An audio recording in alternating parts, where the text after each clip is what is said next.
Buenas tardes, les saluda Jocelyn Cedeño, estudiante de la Universidad Laica Eloy Alfaro de Manabí, de la Facultad Ciencias de la Educación, carrera de Pedagogía de la Lengua y la Literatura, séptimo nivel. Tengo el honor de compartir en este espacio virtual con Mariela Delgado, Isaac Ruiz y Galina Reina. La temática de esta entrevista es el teatro y la dramaturgia, elementos predominantes del origen de la literatura de Iberoamérica. Sin duda alguna, el teatro es una herramienta de enseñanza para el desarrollo de la creatividad, de la interpretación, de memoria, de habilidades expresivas y personales. Todas estas capacidades son indispensables para la comunicación de las personas, considerando aquello como proceso de aprendizaje y no como resultado. Permite desarrollar la creatividad individual y grupal. Estimula la integración en conjunto a través del juego dramático, desarrollando el vínculo y la confianza personal. Es por eso que hoy tenemos el honor de entrevistar al doctor Nixon García, docente de la Universidad Laica Eloy Alfaro de Manabí, dramaturgo, y además director del Teatro La Trinchera. Bienvenido.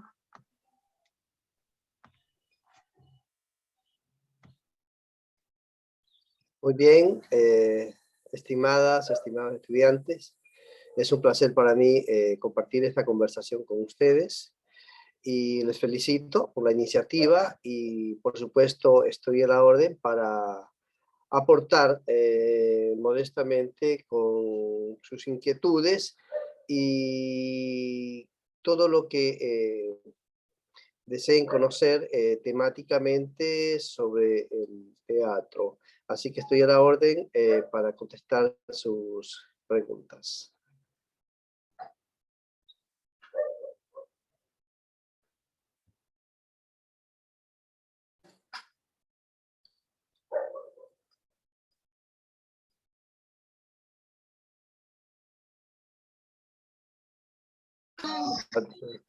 Hola, buenas noches, ¿cómo está, profesor? Bueno, tengo el honor Hola, Marielita.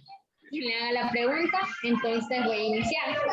¿Conoce usted cuántas obras de teatro indígena prehispánico existen? A ver, el teatro prehispánico en todo el continente latinoamericano y por ende en el Ecuador es muy difuso en cuanto a su información, porque con la conquista española, como ustedes saben, se borró mucho del legado cultural, de las tradiciones, de las costumbres, de las manifestaciones rituales y culturales y artísticas. Hay alguna información de algunos historiadores que dan cuenta de algunas manifestaciones artísticas relacionadas con la ritualidad, también con temas de los caciques, de los personajes que fueron muy importantes en su espacio, en su mundo. Por ejemplo, y para no hablar de memoria, quiero citarles acá, hay un libro que se llama La niebla y la montaña. Es un compendio sobre la historia del teatro ecuatoriano que lo escribió el maestro, director teatral Patricio Vallejo. Y él cita que Juan de Velasco en su historia antigua, al referirse a las festividades de la época del Inca Huayna Cápac, dice que el Cápac Raimi, que se celebraba como última fiesta del año concluida la siembra del maíz, en esta celebración se representaban sus comedias muy instructivas y morales, compuestas por las personas más sabias de la Real Familia para la instrucción del pueblo. Ricardo Descalzi, también historiador del teatro ecuatoriano, habla de una obra que se representó el 26 de junio de 1839 en Loja, provincia limítrofe con el Perú. en honor del entonces presidente del Ecuador, Juan José Flores. La obra se llamaba La tragedia de Atabalipa, y hace relación con la obra que ya en 1555 se expone en Potosí y Cochabamba, en Bolivia, llamada La muerte de Atahualpa. Esa es una de las obras y de los títulos que más se difunde, que más se recuerda, que más se conoce del teatro prehispánico e incluso de los primeros años de la conquista española. Entonces, respondiendo un poco a su pregunta, Marilita, La muerte de Atahualpa podríamos clasificarla como una de las obras importantes de la época. También en este libro quiero compartirles esta cita. Señala que en la introducción al diccionario del folclore ecuatoriano de Paulo de Carvalho Neto, viene un texto recogido por Pablo Herrera, que da la imagen de una representación que muy bien pudiera hundir sus raíces en tiempos prehispánicos. La obra representaba la conquista de Huayna Cápac y el castigo a los rebeldes en Quijos, zona nororiental del Ecuador. Como podemos mirar entonces, estas obras relacionadas con las representaciones a los caciques, a las luchas prehispánicas, a los enfrentamientos, a la idolatría de sus dioses, eran pues el sustento y la alimentación temática para estos referentes. Sin embargo, insisto, no hay mucho más que recoger históricamente, porque desgraciadamente la conquista española borró el mayor porcentaje de legado cultural de los aborígenes antes de la llegada de los españoles. Muy buena noche. Muchas gracias, querido. Gracias. Con mucho gusto. Continuando con las preguntas, doctor. ¿El teatro indígena prehispánico es arte escénico recreado en un texto?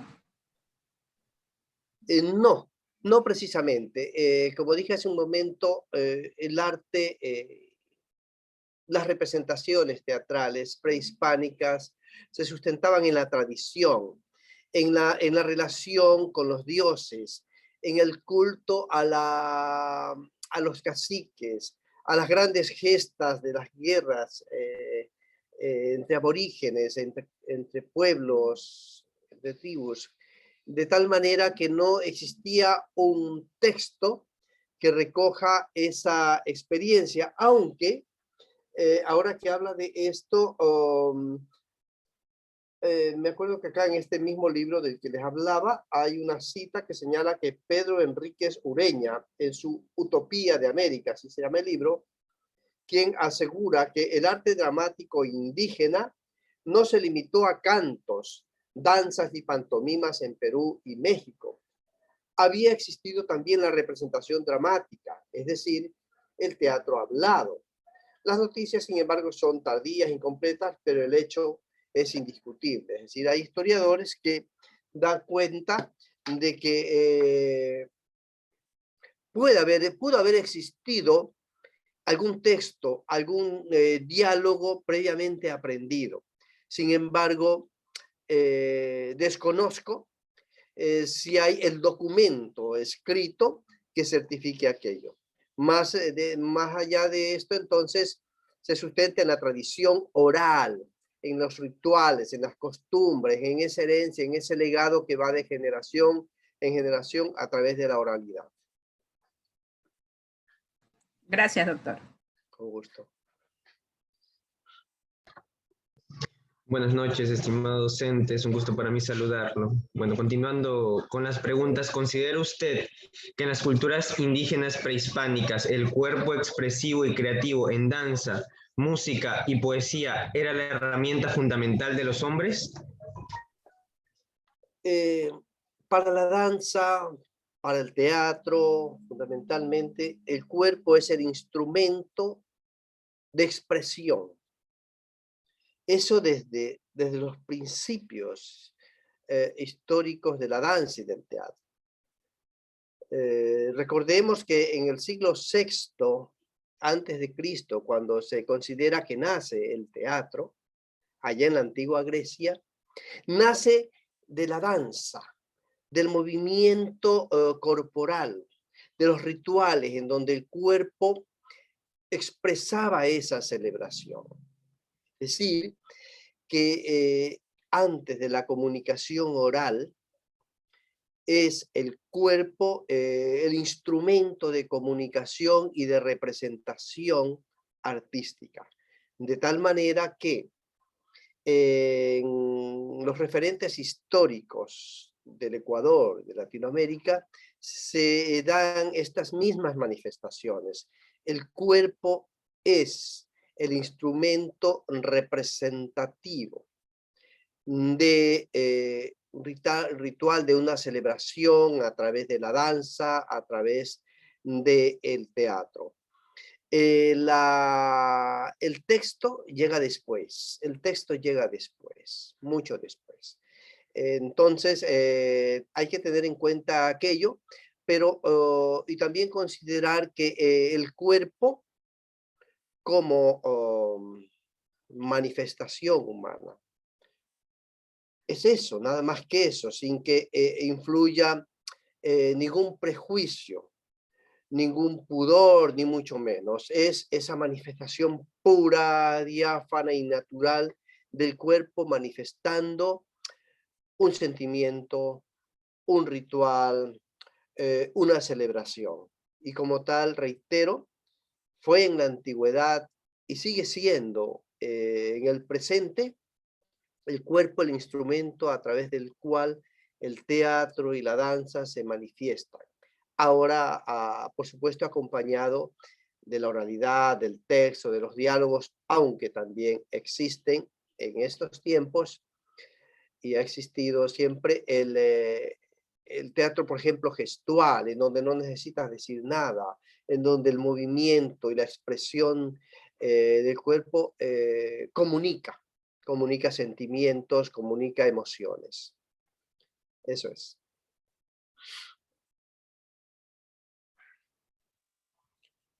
Buenas noches, doctor. En relación con la pregunta anterior, ¿es posible afirmar que los espectáculos que más provocaron prohibiciones de los censores coloniales fueron aquellos en los cuales el cuerpo ocupaba un lugar protagónico? Es posible, como usted señala, que sea aquello. Es decir, los conquistadores llegaron con un montón de censuras de su óptica, desde la censura a las creencias religiosas, a la religiosidad aborigen. La censuraron y vinieron con, entre comillas, con el verdadero Dios, eliminando o tratando de eliminar las creencias aborígenes autóctonas. Y por supuesto, esas costumbres, esa manera de manifestarse, de manifestar lo humano y lo corporal que tenían los aborígenes, hasta su manera de vestir, con escasa ropa, con atuendos extraídos de la naturaleza, chocaba a ciertos conquistadores, a la iglesia, a los clérigos, el hecho de que las mujeres anden con el torso desnudo, o que anden desnudas, que anden desnudos. Eso chocaba no solo en la representación artística, sino en la cotidianidad. Obviamente, por eso llegaron a considerar los conquistadores de que eran unos salvajes, los aborígenes, porque no tapaban su cuerpo, que eran como animales, y eso tiene que ver con el prejuicio, con el pudor, entre comillas, con esa visión que trajeron los españoles relacionada con la civilización también, entre comillas, católica, apostólica y romana. Eso incidió muchísimo, por supuesto, en la censura, pero también hubo la censura a las manifestaciones artísticas y culturales de los aborígenes, los temas. los temas relacionados, reitero, con la religiosidad, con el culto a los múltiples dioses naturales y el culto a las batallas y a los héroes prehispánicos. No eran temas que aceptaban los conquistadores y quisieron imponer a través de sus formas artísticas, teatrales, dancísticas, una nueva forma, una nueva lectura, una nueva visión. Y trajeron sus obras teatrales, que estaban relacionadas sobre todo a la religiosidad, al mensaje divino, y utilizando el teatro quisieron también adoctrinar a los aborígenes con el nuevo culto religioso que ellos trajeron. Entonces, el teatro fue el instrumento también que usaron los españoles como adoctrinamiento, como transmisión de mensajes y contenidos de su religiosidad.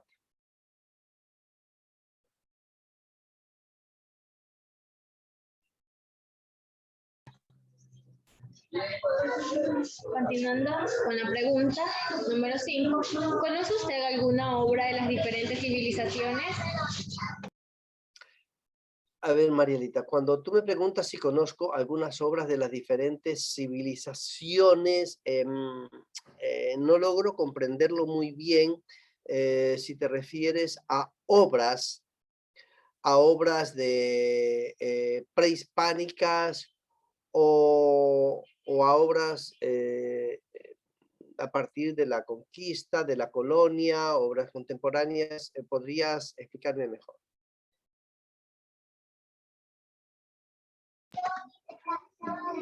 Bueno, estaríamos hablando de las obras de teatro prehispánicas, de las civilizaciones mayas, incas, aztecas.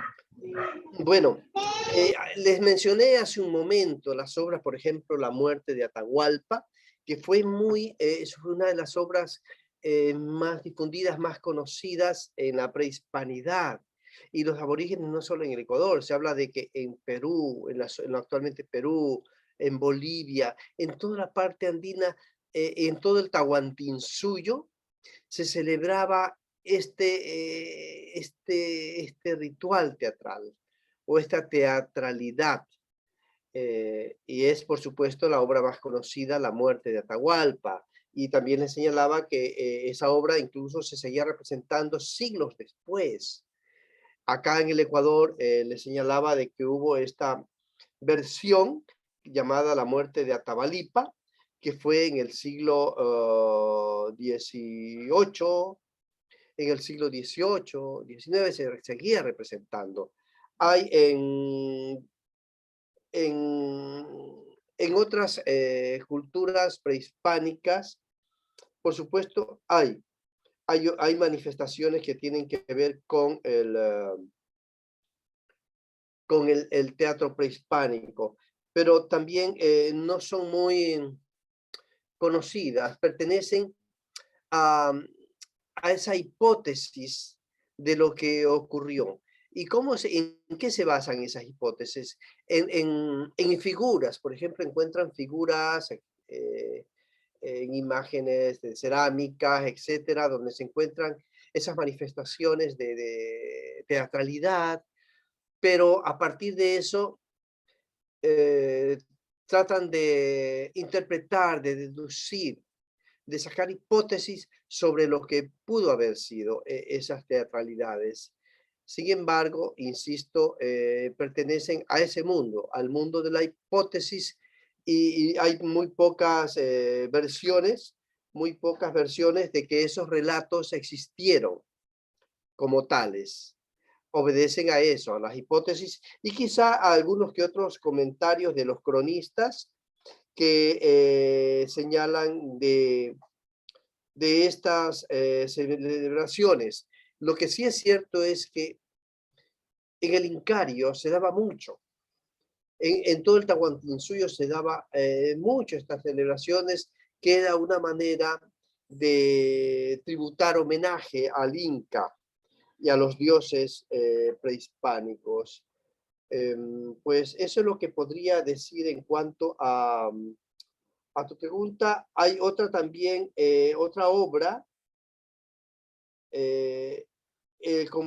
conocida como el Ollantay, que se daba también en la zona andina y en otras zonas de Mesoamérica.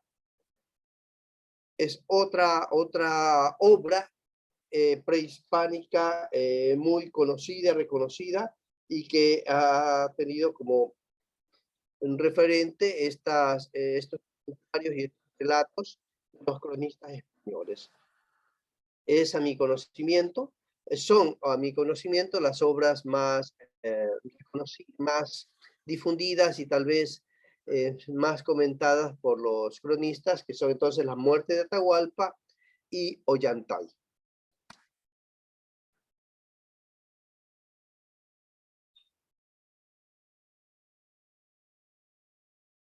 Muy bien.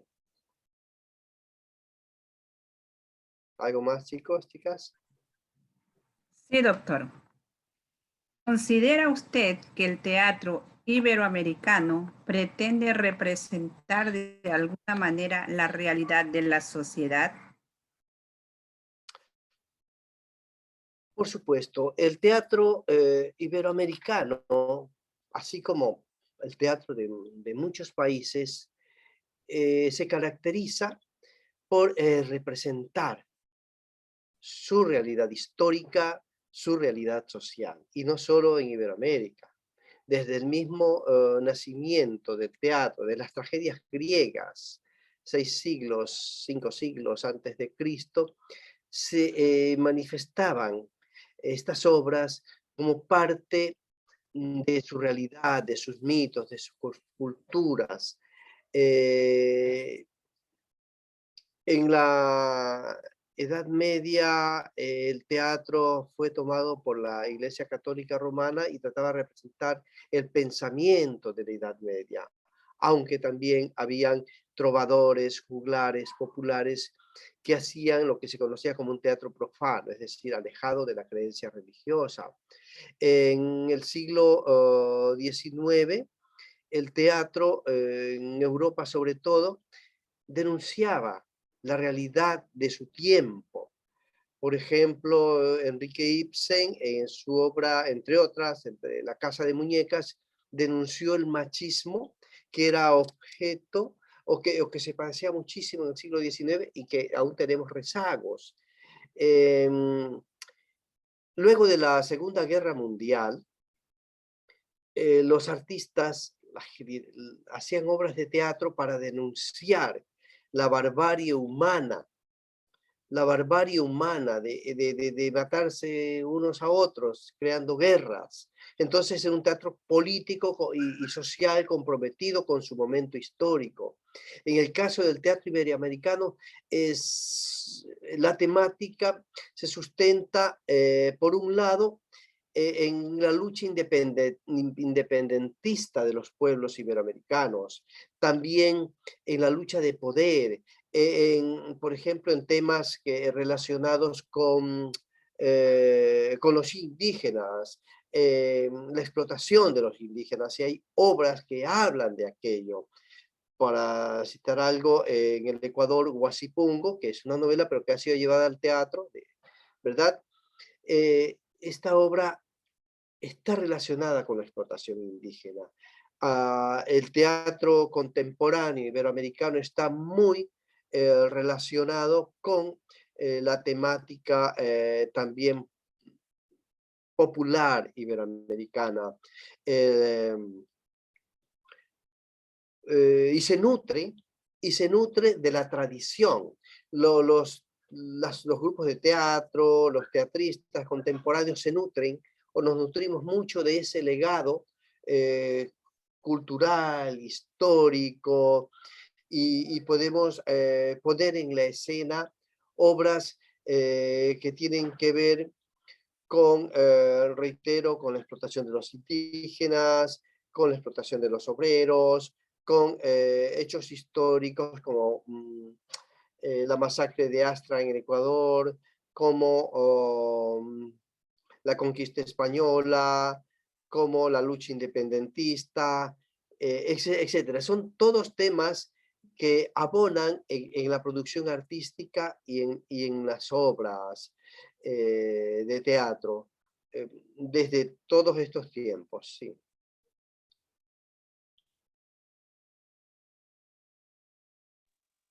Muchísimas gracias, doctor. Con mucho gusto. Ok, para cerrar con esa entrevista, ¿por qué el teatro para algunas culturas es una forma de entrar en contacto con lo divino? El teatro se inició de esa relación con lo divino. El teatro en la antigua Grecia, en el siglo VI antes de Cristo, insisto, surgió cuando los griegos celebraban el culto al dios Dionisio, el dios de la cosecha. Y a partir de esa celebración surge la representación teatral.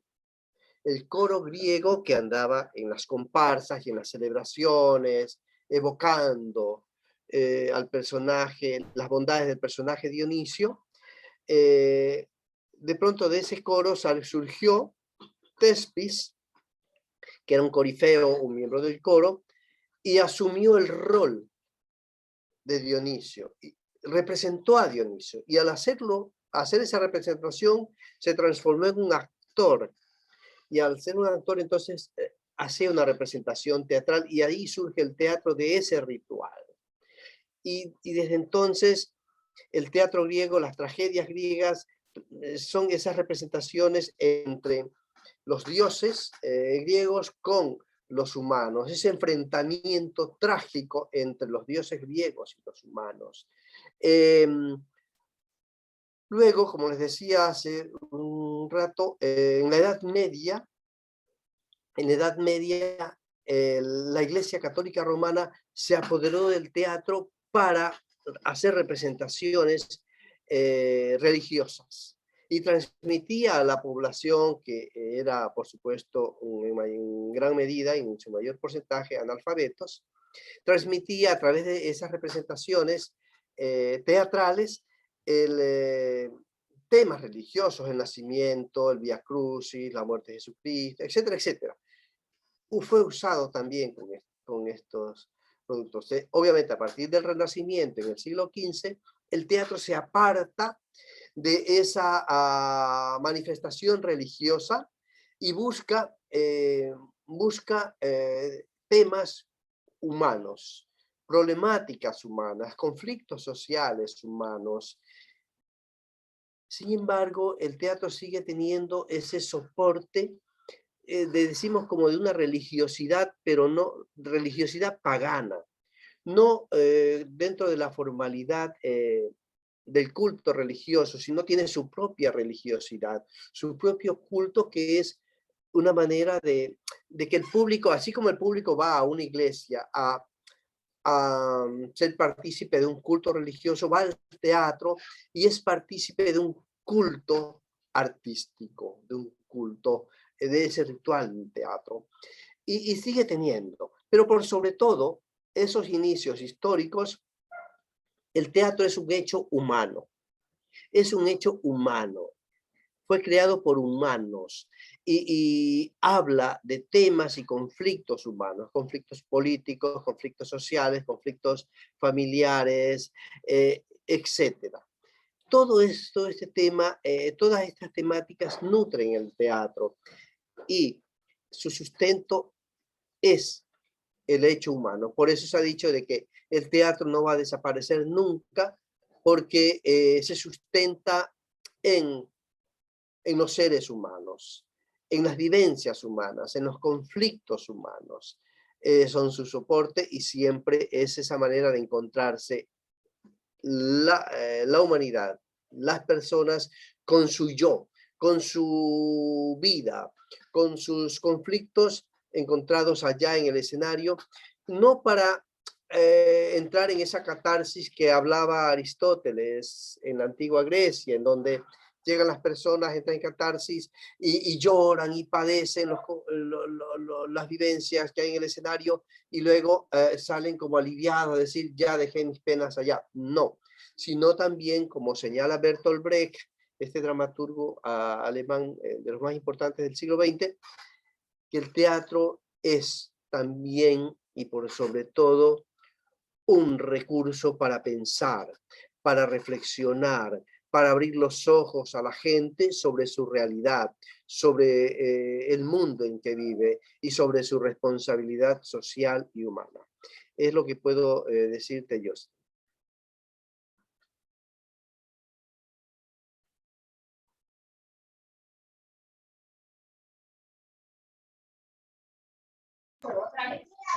Profesor, le agradecemos profundamente por brindarnos unos minutos de su tiempo y darnos luz en lo referente al teatro. Su aporte nos permite recibir valiosos conocimientos que nos dan la oportunidad de mejorar nuestras competencias y versarnos de aquellos temas relacionados con la identidad cultural de los aborígenes de Iberoamérica. De esta forma aprendemos a valorar la cultura no solo local, sino las que de una u otra manera han influenciado en nuestra conformación cultural, social y, por qué no, literaria, mismas que deben ser aplicadas en el ejercicio profesional. Muy bien, jóvenes. Para mí, reitero, es un placer conversar con ustedes, estar, aunque sea de esta manera, compartiendo estas experiencias académicas y a la orden siempre en lo que consideren conveniente. Felicidades y éxitos en su actividad estudiantil y académica.